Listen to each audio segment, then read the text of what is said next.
धान के रोपनी का मौसम चल रहा है और हम सब लोग का ध्यान इस तरफ है कि राज्य में धान की खेती आगे कैसी होगी और इसके लिए धान के रोपनी का आच्छादन कितना होगा। तो इस वर्ष धान के कुल आच्छादन का जो लक्ष्य हम लोगों ने रखा था वह 36.54 लाख हेक्टेयर है।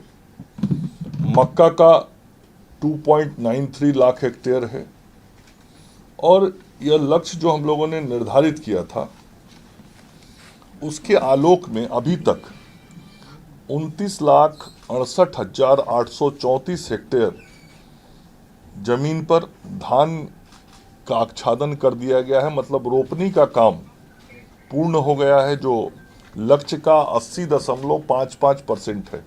सामान्य भाषा में कहें तो लगभग 81% रोपनी का काम पूर्ण कर दिया गया है। प्रश्न ये था सर्वाधिक 5 वो जिले जहां अधिक रोपनी हुई और वैसे 5 जिले जहां कम रोपनी हुई ये पूछा गया।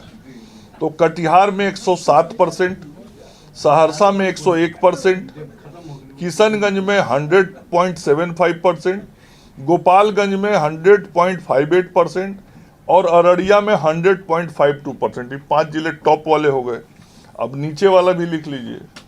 जमुई 46.60, बांका 49.62, गया 57.44, नवादा 58.42, औरंगाबाद 58.55। नीचे से 5 वाले ही हैं। अब जर्दालू आप बोलिए। उसी प्रकार जो मक्का का लक्ष्य था उस लक्ष्य के अगेंस्ट 2,73,185 हेक्टेयर जमीन पे मक्का का आच्छादन हो गया है। मतलब जो लक्ष्य था उसका लगभग 92% बोनी का काम हो गया है। और इसी तरीके से राज्य की सरकार ने और भारत सरकार ने भी आगे आने वाले समय में ये लक्ष्य निर्धारित किया है कि हमको दलहन तिलहन के उत्पादन को बढ़ाना है।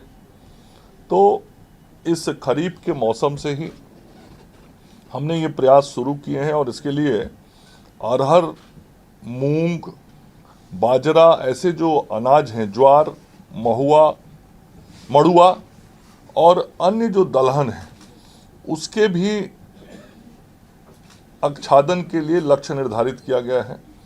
और ये दलहन के फसलों को यदि हम देखें तो लगभग औसतन 70 से 75% अलग अलग जो दलहन की किस्में हैं उनके भी रोपने का काम पूर्ण कर दिया गया है। तो जो मुख्य फसल है अभी धान का और मक्का का, धान और मक्के के साथ जो दलहन तिलहन के हमारी फसलें हैं उनके भी उत्पादन जो होने हैं और उनका जो रोपनी बोनी होना है वो काम भी लक्ष्य के अनुरूप चल रहा है। इस वर्ष हम सब लोगों ने एक विशेष अभियान लिया है। बीज उत्पादन को हम लोगों ने प्राथमिकता दी है। बड़ी संख्या में विभिन्न फसलों के बीजों को दूसरे राज्यों से मंगाना पड़ता था। हम सब लोगों ने कई बैठकें की हैं, उच्च स्तरीय बैठकें की हैं और उन उच्च स्तरीय बैठकों में हम लोगों ने निर्णय लिया है कि राज्य के अंदर संकर एवं अन्य बीज उत्पादन के लिए एक नीति बनाई जाए। संकर बीज मतलब हाइब्रिड बीज।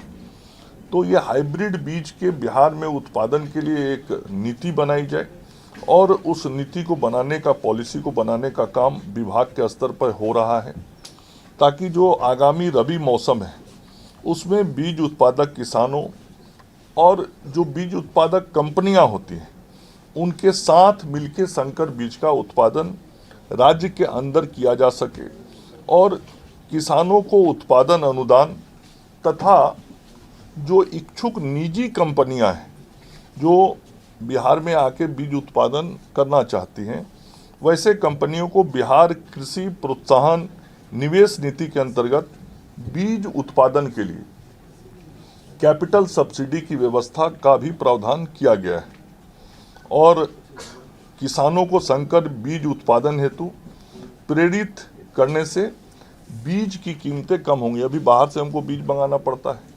यदि हमारे राज्य के अंदर बीजों का उत्पादन होने लगेगा तो स्वाभाविक रूप से उसके दाम कम हो जाएंगे। मतलब ये है कि किसानों का लागत जो होता है, किसानों का लागत कम हो जाएगा तो स्वाभाविक रूप से उनकी आमदनी बढ़ेगी।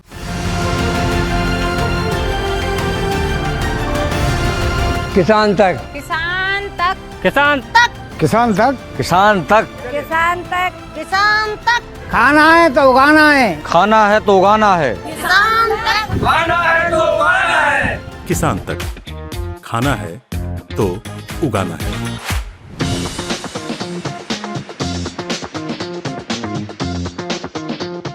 अगर ये वीडियो आपको पसंद आया है तो इसे लाइक ज़रूर करें। अगर चैनल अभी तक सब्सक्राइब नहीं किया है तो कर लें और नोटिफिकेशन पाने के लिए बेल आइकन भी दबा दें।